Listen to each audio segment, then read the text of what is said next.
estaba, bueno, me empezaron a etiquetar porque Jordi Wild, bueno, un gran creador de contenido, estaba entrevistando a Lethal Crisis, que también es otro gran creador de contenido. Los conozco a ambos, tengo la mejor onda con ambos, hablamos con ambos. Lethal Crisis es un creador de contenido que viaja por todo el mundo mostrando otras culturas, ingresando, no sé, por ejemplo estuvo con los judíos ultraortodoxos, estuvo, bueno, en varias comunidades. Él no se dedica a esta problemática, pero evidentemente llegó a mi contenido también porque lógicamente hay cosas que no le cierran vinculadas a organizaciones coercitivas, y surgió Pablo Saluna ahí en el tema. Entonces hubo mucha gente que me dijo: che, mirá, Jordi y Lethal Crisis estuvieron hablando de ti. Así que me gustaría ver el video con ustedes y hacer un análisis y responder a algunas dudas que surgieron. Quisimos hablar también con un joven, y como era joven, ¿qué era lo que nos dijo? Creo que era porque estaba todavía en búsqueda de pareja y tal. Y que bueno, que salir en un vídeo de estos que le podía joder en el futuro, porque es algo que no se debe hacer. Claro. Y ahí es mucho el código, el respeto, el ser un buen religioso también. Es que eso le podía joder en el futuro. También es muy interesante que había mucha gente de Nueva York, porque en Nueva York, de hecho creo además que es en Brooklyn o cerca de Brooklyn. Una comunidad judía muy importante. De ultra, o sea, que es de lo mismo. Y hay una línea, hay una conexión ahí, claro, es una conexión que ni nos imaginamos, o sea, no sabemos ni cómo funcionan internamente ellos, porque son estudiosos de la religión, les vemos en aeropuertos. Yo que viajo mucho, pues les veo en aeropuertos, y porque al final se les reconoce, siguen con las mismas ropas, con los peots y con el sombrero. O sea, el tirabuzón ese, por ejemplo, es tan característico que nadie más, exactamente, ¿no? La realidad es que yo entiendo un poco cómo se tienen que sentir ellos, porque caminan por el aeropuerto y toda la gente se gira así, pero tampoco culpo a la gente que se gira, porque es que es algo que lo ves y llama un montón. Pero sí que hay mucha conexión de eso de Nueva York con Meas Hagim. Y había unos niños de 15 años en un restaurante y nos dijeron: ¿qué hacéis? ¿Qué es, para una película? Y digo: ¿dónde eres? Y hablaba en inglés bien este. Y yo: de Nueva York. Y yo: anda, tal. Y le digo: para... Claro, o sea, digo: pues para YouTube. Y me dice: ¿qué? Y me dice el contacto judío del barrio, que el contacto judío del barrio era muy moderno, era un empresario que tenía un Tesla y llevaba las redes sociales. ¿Y era ultra ortodoxo? Sí, pero tenía una línea de pensamiento nueva en la que él pensaba que, bueno, que no eres menos religioso por usar una tecnología.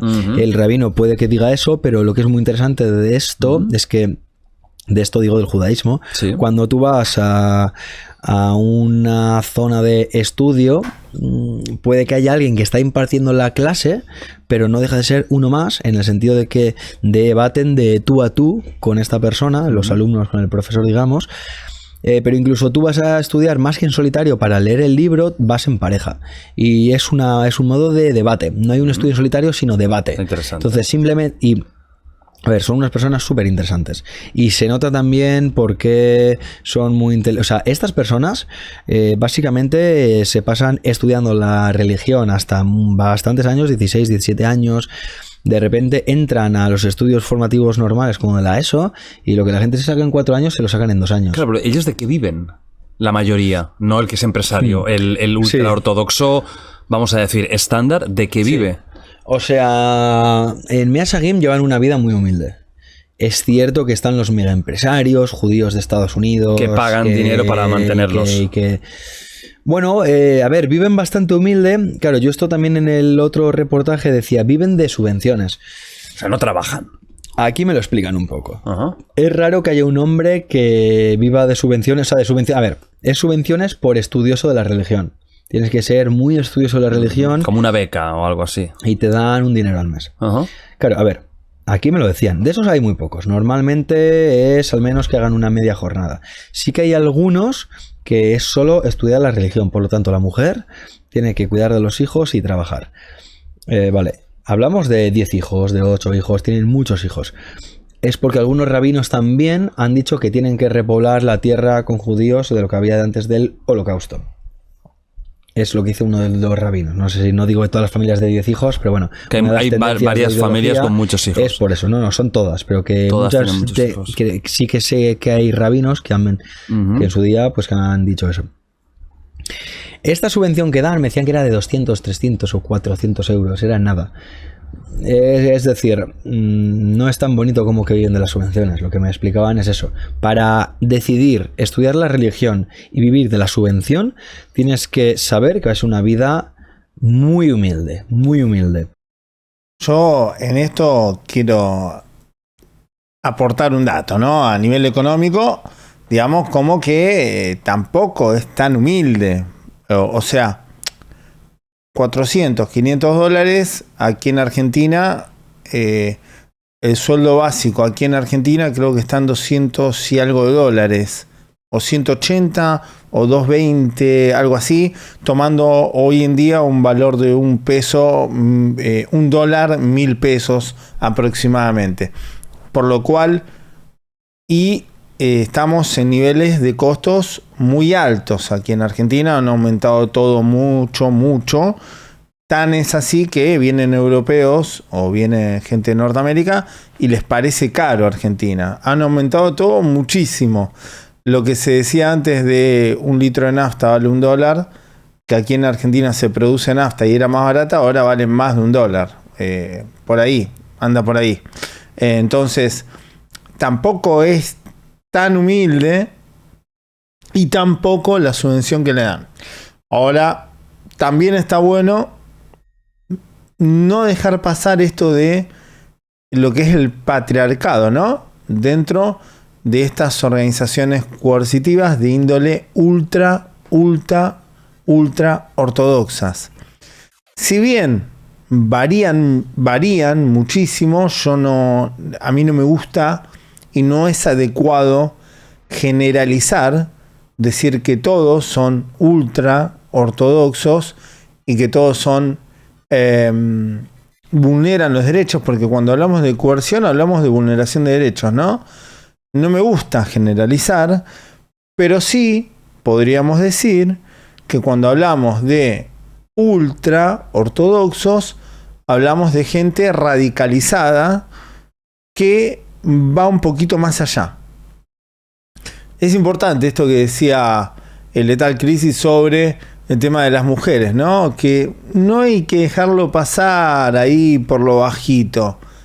El hombre siempre en este tipo de ramas, porque yo no voy a decir que el judaísmo es una organización coercitiva, porque no lo es, ninguna religión lo es, pero sí dentro de las religiones hay ramas radicalizadas, ultra ortodoxas, que sí son coercitivas, que sí vulneran los derechos, que sí abusan de sus víctimas, que sí vulneran los derechos humanos, que sí esclavizan a sus víctimas, o sea que hay trata de personas, por lo cual yo no voy a poner el dedo en alguien en particular, pero sí, cuando hablamos de fanatismo y hablamos de radicalización, hablamos de vulneración de derechos. Y esto, hay muchas películas y muchos documentales que muestran cómo viven estos sectores radicalizados, incluso en otros países que bajo esa mentira de defender la libertad hacen la vista gorda y permiten que en su suelo, en sus naciones, se vulneren los derechos de las víctimas, en especial de los niños y las mujeres. Así que sigamos escuchando lo que decía Lethal Crisis sobre su experiencia con los ultra ortodoxos judíos. Este contacto era que opinaba diferente y sí que tenía más tecnología y por eso él sí que sabía lo que era YouTube y tal. El problema es que estos niños de 15 años que vivían en Nueva York, en la capital mundial del capitalismo, yo creo, viviendo en Nueva York, no sabían lo que era YouTube. No tenían pero ni la más remota idea de lo que era YouTube. Y claro, yo pues inocente de mí digo, YouTube, esto es para YouTube. Y me dice, que no saben lo que es. Entonces, estos chavales no van a colegio normal. No, porque ahí si no con los compañeros... No, pero ellos están en sus comunidades. Incluso en Nueva York se crían... Es el tema, que es que incluso en Nueva York en sus no usan esa tecnología. No. Claro, es tan hermético, es tan cerrado. Yo descubrí un nuevo... Un poco como los Amish, ¿no? En Estados Unidos. Bueno, otro punto que me gustaría sumar mis conocimientos. Cuando hablamos de persuasión coercitiva, hablamos de técnicas que están destinadas a captar víctimas vulnerables, someterlas. Dentro de estas técnicas podemos identificar algunas muy conocidas como las prohibiciones y restricciones educativas, alimentarias, tecnológicas hoy en día, que en el protocolo de persuasión coercitiva no están detalladas las nuevas tecnologías, pero sí están las anteriores, ¿no? Que es el control de medios externos, medios de comunicación, de información, que es donde las personas se pueden informar, se pueden ayornar y sobre todo buscar información que está muy al alcance hoy, ¿no? Muy fácilmente hoy uno puede buscar algo e informarse y saber si está siendo víctima de un delito o no, o si una organización es una organización criminal. Aquí podemos ver código de vestimenta, ya lo vemos, código de vestimenta, restricciones alimentarias, restricciones educativas, controles de uso de medios externos. El tema de las mujeres, mucho control, hay casamientos arreglados también. Tienen muchas restricciones, las mujeres sufren muchísimo. Tienen prohibiciones de diversa índole, desde, bueno, la verdad que son un montón de restricciones que tienen, así como los Amish. Los Amish también son organizaciones coercitivas que comparten muchas cosas con los ultraortodoxos judíos, muchas. Entre ellas el tema de la tecnología, las restricciones alimentarias, la vestimenta, lo que es la posible explotación laboral, ¿no? De los jóvenes. Y también comparten en este mismo sentido la pérdida de los jóvenes. Hoy en día muchos jóvenes se están yendo, se están escapando a muy corta edad. Cuando cumplen 18 años se están escapando de estas organizaciones debido al abuso y a las restricciones extremas que llevan adelante con estos jóvenes. Incluso hay restricciones sanitarias derivadas a la educación, el tema de los controles de la natalidad, los controles de, por ejemplo, no los dejan utilizar métodos anticonceptivos, por esto mismo que dicen, ¿no? Que van llevando las doctrinas al extremo, donde ellos dicen que tienen que refundar Israel, que ellos tienen que volver a ser, bueno, tienen una mirada bastante extremista, así como hay organizaciones coercitivas de índole cristiana, del Islam, que son ramas coercitivas, ultraortodoxas, que podemos encontrar en varias religiones. Cada uno con sus cosas diferentes, pero también un rechazo de la tecnología, ¿verdad? Súper herméticos. Sí. Están un poco anclados en el pasado, evidentemente. Sí, a ver, en este sentido sí, claro. Ellos, a ver, básicamente no hablan de otra cosa que no sea religión. Tú vas a una librería, los libros son de religión. A una de niños, los cómics son de religión. No habría nuestros libros en una tienda ultraortodoxa judía, ¿no? No está Anatomía del Mal, no está Un Mundo de Historias, no están. Vale. Es muy importante lo que está contando Lethal Crisis, lo que suma Jordi, donde dicen, dejan en claro, tienen prohibiciones de todo tipo, pero no es que ellos tienen un rechazo hacia la tecnología.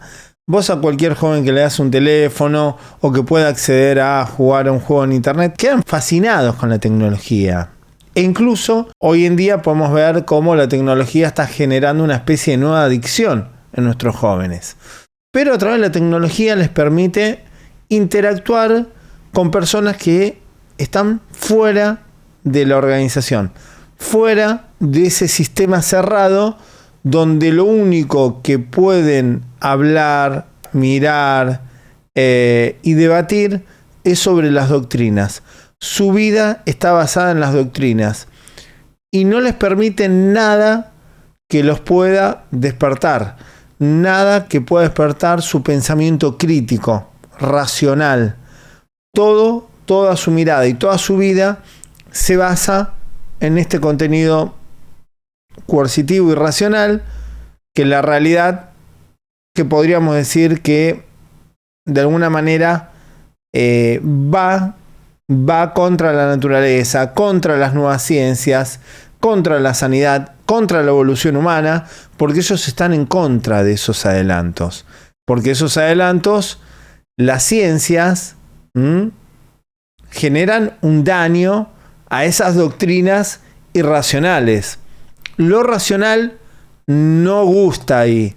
Lo racional no entra. Lo que fomenta el pensamiento crítico no entra. La libertad de pensamiento no está permitida. Ellos creen que tienen cierta libertad porque los adultos en algún momento le dan la posibilidad de debatir sobre esas doctrinas, pero no sobre cosas que están fuera de esa doctrina. De hecho, no se lo permiten vivir. No se lo permiten vivir. No le permiten tener amores, no le permiten querer a una persona del mismo sexo. Digamos que es bastante racista, homofóbico. Engloban estos pensamientos radicales, extremistas, fundamentalistas, que apartan y nuclean, rodean a las víctimas de otras víctimas y contagian todo el tiempo ese pensamiento irracional y lo refuerzan bajo el sesgo de otros que le refuerzan ese pensamiento irracional para que crean que están en lo cierto.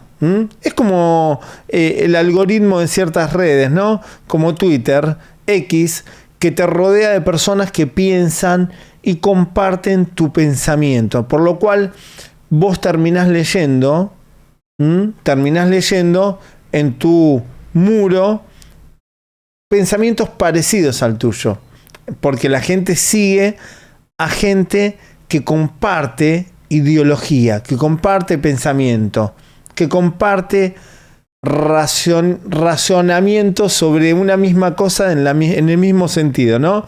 Y que siente o interpreta las emociones de la misma manera. Entonces, es muy difícil aceptar otros pensamientos. Y de hecho, en estas comunidades, en estas organizaciones coercitivas, están totalmente prohibidos pensamientos distintos, porque son mal vistos. Son etiquetados como enemigos, como personas que no están siguiendo lo que dice el líder y son expulsadas, Vale, ok, pues muy mal. Pues muy mal. O sea, les puedo reclamar. No, reclámales. Pero yo creo que no va a colar. Que no va a colar. Pero es que sus canciones también hablan de religión. Vale. Y yo les preguntaba, a ver, ¿pero hablan de algo que no sea religión? Y dicen, sí. Furbo. No, o sea, igual decían, sí, cuando se encuentran y se ponen al día y dice, bueno, como medio minuto y luego ya va la religión. Uf. Es como, solo se habla de religión. Perdonen que interrumpa, pero esto es como una clase. Esto es como una clase. Yo les estoy enseñando y cada cosa que veo trato de explicárselas. Para que ustedes entiendan y para que en su vida habitual puedan por sí mismos empezar a analizar cómo funcionan y cómo detectar cuando hay una organización coercitiva que quiere captarlos o tiene captado a algún ser querido o quiere manipular a alguien de su entorno. Aquí, como decía Lethal Crisis, se refiere al tema de la música. La música es algo muy importante para los seres humanos. A través de toda la historia, la música está ligada a la cultura y al desarrollo intelectual de nuestra especie. Y no es casualidad que todas las organizaciones coercitivas utilicen cánticos, mantras, cánticos repetitivos para adormecer la mente y manipular. Esto es algo normal y es una de las tantas técnicas de persuasión coercitiva que se utiliza. Todo lo que a vos te gusta ellos lo adoptan y le ponen el contenido doctrinal.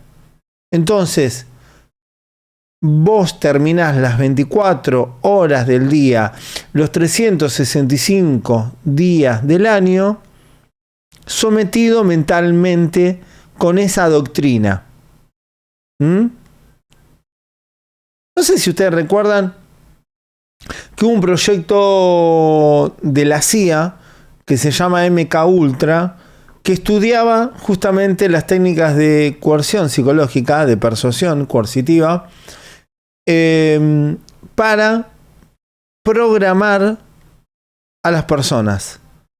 Hicieron pruebas con un montón de personas donde las tenían noche y día despiertas, le abrían los ojos a la fuerza y le ponían videos, música, luces. Esto lo hacen las organizaciones coercitivas. Esas técnicas que el FBI quería investigar para utilizar en torturas psicológicas con las víctimas que captaban, y que lo hacían con personas que estaban en situación de calle o con personas que tenían problemas de adicciones porque nadie los reclamaba. Esto mismo hacen las organizaciones coercitivas desde siempre. Por eso no quería dejar pasar esto que decía Lethal Crisis sobre el tema de que ¿hay música? Sí, hay música. ¿Pero de qué habla? De la religión. Se repite constantemente el tema doctrinal. Todo el tiempo.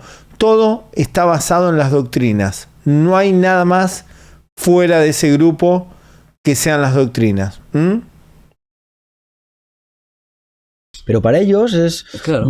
Bueno, pues hay que lo puede ver como algo sectario. Para ellos es que es el camino de vida más bonito y de luz y de...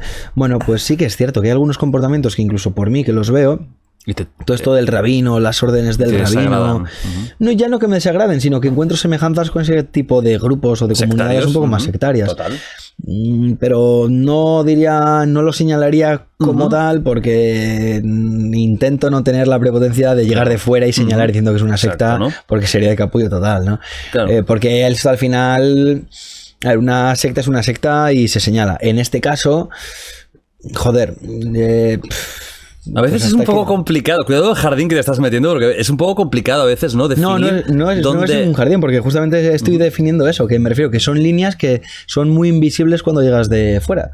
Intento comprender, intento documentar, pero lógicamente, ¿cómo voy a debatir yo sobre si es una secta o no, o es una religión de este tipo de otro, si la dinastía tiene un comportamiento bueno o malo, con un hombre que lleva una vida entera dedicada de décadas al estudio de eso? Si yo acabo de llegar, o sea, ¿dónde voy yo para señalar si es, si no es, si está bien, si no está bien?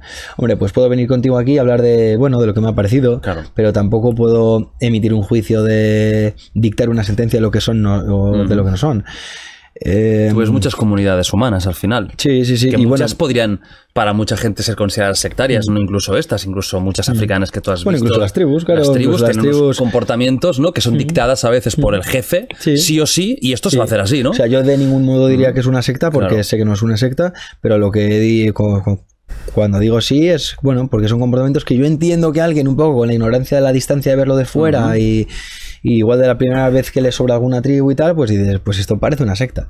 Pero a ti, mira, sin hablar de sectas, que no lo es en absoluto. Que yo creo que al final la secta tiene que tener un importantísimo componente coercitivo y de manipulación de sus fieles. Aparte pero es subjetivo también eso, porque claro... Pues que claro, en la vida todo es subjetivo. Y dirán, y el rabino no coacciona en sus órdenes a estos devotos de su... Fíjate que hay religiones o congregaciones religiosas que en un país son secta y en otro no.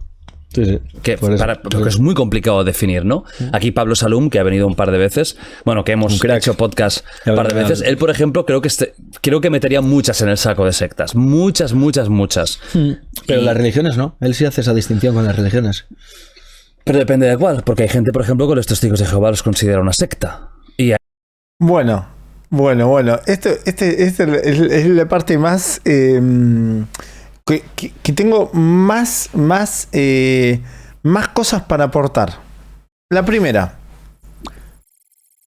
entiendo que Lethal Crisis es un muchacho que hace contenido que está increíble, pero no se dedica a esta problemática. Por lo cual, yo lo que tomo sus dichos es que él desde el respeto dice, ¿cómo yo voy a señalar y voy a decir? Y creo que lo hace desde un punto de vista humano, de respeto de yo no puedo ser juez y verdugo de otra persona, ¿no? Que es algo que yo comparto. Yo no, o sea, más allá de decir conozco, no conozco, está bien. Ahora, él decía que una persona que lo ve desde afuera, quizás opinar desde afuera lo hace desde una ignorancia, que sería un desconocimiento. A veces la palabra ignorancia a alguno le choca, yo la utilizo, a veces he contestado comentarios diciendo, no, sos un ignorante en esto, y suena chocante. Suena chocante, vamos a decir la verdad. No hace falta viajar a África, para las personas que conocemos la problemática, para poder distinguir cuando hay abuso y cuando hay técnicas de persuasión coercitiva donde se vulneran los derechos. Ahora, ¿qué ocurre? Que hay lugares, hay países donde están muy atrasados. O sea, no podemos medir con la misma vara un país de Europa, un país de América del Sur, un país de Norteamérica, quizás con un país de África, un país remoto, donde, o mismo con, por ejemplo, con la India, donde la India la trata a personas, es algo, está naturalizado totalmente, hay casos horripilantes de abusos masivos sobre mujeres. Entonces, si nosotros lo miramos desde nuestra sociedad tan avanzada judicialmente, lógicamente para mí es muy fácil decir esto es una organización coercitiva porque se despliegan estas técnicas en pos de captar, someter, esclavizar y vulnerar derechos. Eso lo puedo hacer yo, lo puedo señalar, es fácil. Ahora, yo entiendo que quizás para Lethal Crisis, ahí está el punto, en decir, che, ese país de África, que no está tan avanzado a nivel civilización directamente, porque él está yendo a lugares donde esa gente está totalmente abandonada. Esa gente que vive en tribus está totalmente abandonada por el estado de ese país. ¿Por qué siguen viviendo de esa forma? ¿Por qué no tienen acceso a la sanidad, a los controles sanitarios, a la educación, a una vivienda digna, a una alimentación digna? Porque están totalmente abandonados por el Estado. No los ayuda nadie. Entonces, si nadie los ayuda, si el Estado está ausente, el Estado va a ir a ese lugar donde está esa tribu y los va a condenar y los va a juzgar por delitos que dentro de una sociedad ya están súper tipificados penalmente y ya sabemos que son delitos, que van a prisión y... No, el Estado sigue ausente, porque al Estado no le conviene aparecer, porque si estoy ausente en todo lo demás y le estoy fallando a esa gente, ¿por qué voy a ir y los voy a investigar y los voy a meter a prisión? Es tierra de nadie. Esa gente está totalmente abandonada. Y Lethal Crisis lo sabe. Porque Lethal Crisis, en sus informes y en el contenido maravilloso que hace, muestra el abandono del Estado. Quizás muchos creadores de contenido a veces pueden llegar a caer en el error, desde mi punto de vista, desde mi humilde punto de vista, en tomar como algo de color que esa gente viva así. Y la verdad que no tiene nada de color esto. Estamos hablando de gente que vive en la miseria. Niños desnutridos. Personas que son sometidas y abusadas de formas totalmente aberrantes. Ahora, yo me pregunto, ¿nosotros como sociedad debemos aceptar eso? ¿O debemos ayudar a que eso cambie? Porque de alguna manera decir esto es un tema cultural es lavarse las manos. Es decir, ellos están acostumbrados a vivir así. Ellos están acostumbrados a no tener nada, a sufrir frío, a sufrir hambre, a no tener educación, a morirse jóvenes por tonterías, a que las chicas sean obligadas a hacer cosas terribles, los chicos también. ¿Es así? O sea, nosotros tenemos que decir, esto es cultural y esto está bien. O nosotros tenemos que decir, no, esto está mal. Hay un Estado ausente, esta gente está mal, esta gente sufre. Yo creo que es un error caer en el tema de, es una nota de color, qué lindo, esta tribu mantiene un tema cultural. No. Acá hay gente analfabeta, gente que está al margen de la sociedad actual, que está fuera del alcance de las ciencias, que está fuera del alcance de todo. Están abandonados, totalmente abandonados. Entonces, yo creo que cualquier persona que se le da un hogar digno, que tiene una canilla, que hace así y sale agua, nunca te va a elegir caminar 10 kilómetros para ir a buscar en un tambo con la cabeza, soportando 30 litros de agua sucia, llena de bichos, todo sucio, para poder tomar algo. Nadie te acepta eso. La sociedad evolucionó y evolucionó en todo aspecto. En las ciencias, la justicia, la seguridad y los derechos. Y esta gente no tiene derechos, no tiene justicia y el Estado está totalmente ausente. Entonces, yo sinceramente no quiero mezclar cultura con abuso, cultura con abandono, cultura con gente que está totalmente abandonada. Esto es mi punto de vista. Ahora, con respecto a Jordi, que decía, porque aquí hay una línea, un gris, no. Esto yo se lo explico a Jordi. No hay grises y no hay líneas delgadas. ¿Delinquís o no delinquís? ¿Vulnerás derechos o no vulnerás derechos? ¿Esclavizás o no esclavizás? Los límites son súper claros. O sos una persona de bien o sos una persona de mal. ¿Delinquís o no delinquís? No hay, es blanco o negro, por lo cual no hay grises. Esto es falso, no hay grises. Y esto está claro en la justicia.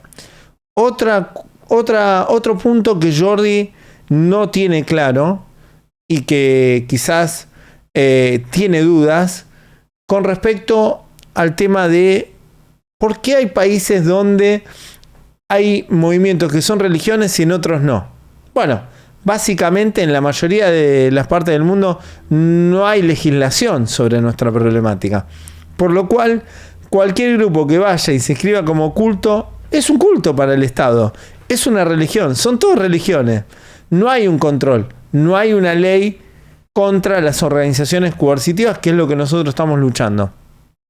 Si lo habría, tranquilamente ya podríamos haber logrado que el Estado le quite el fichero de culto a muchas de ellas.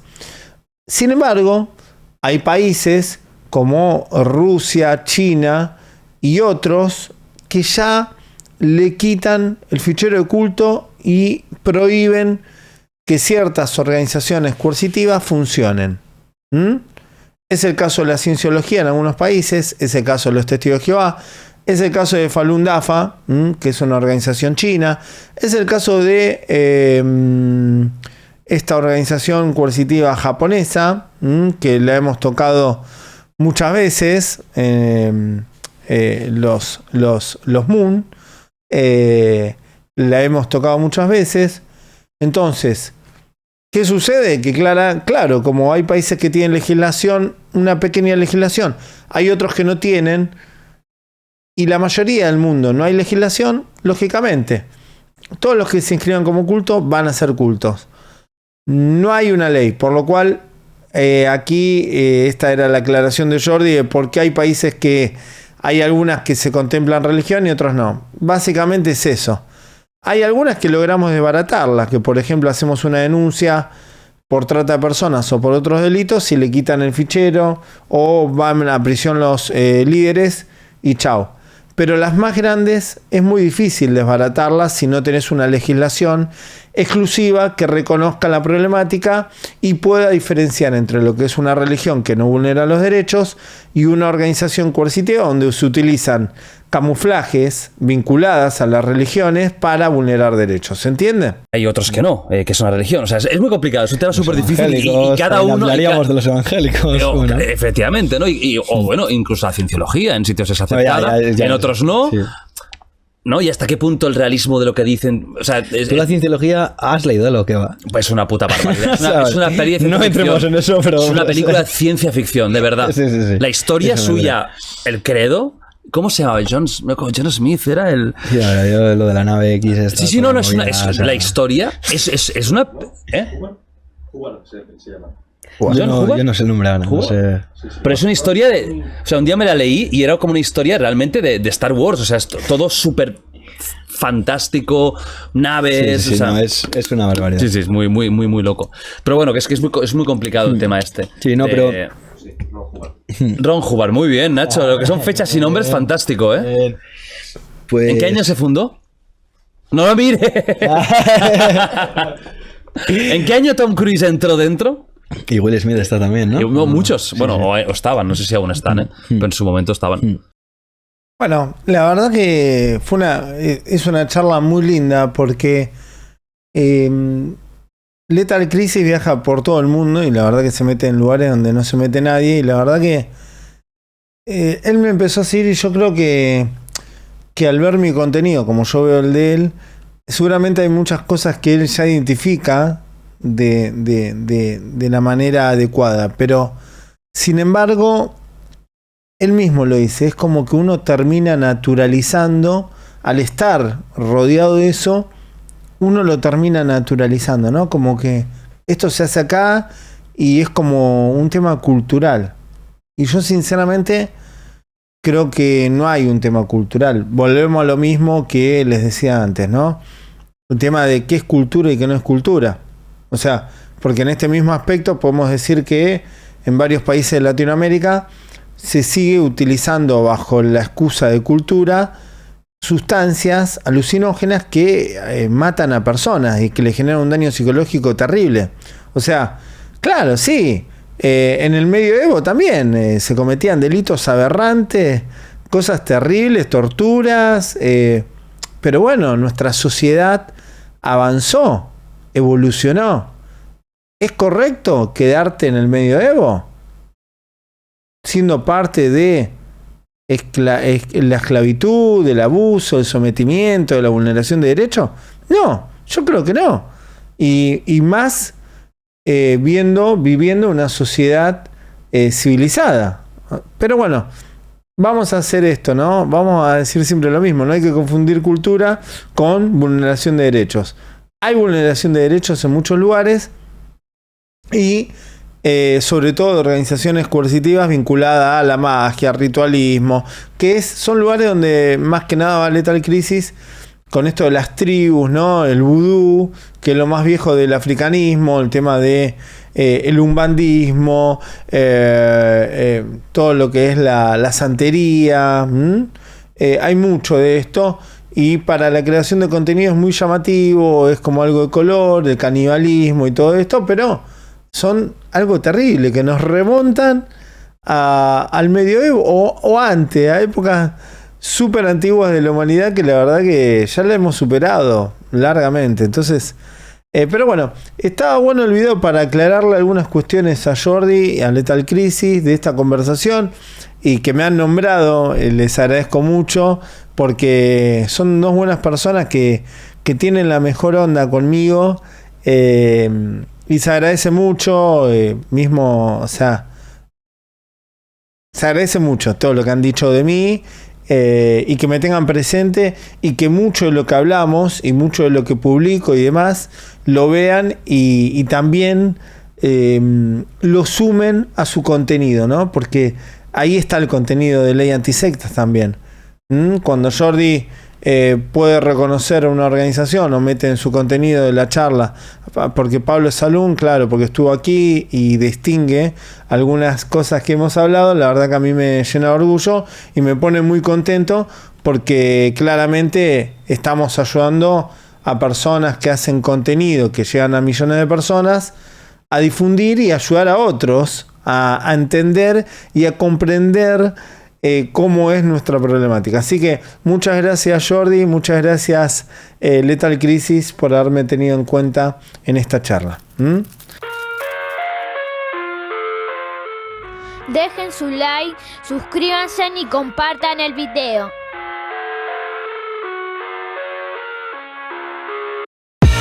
I live inside my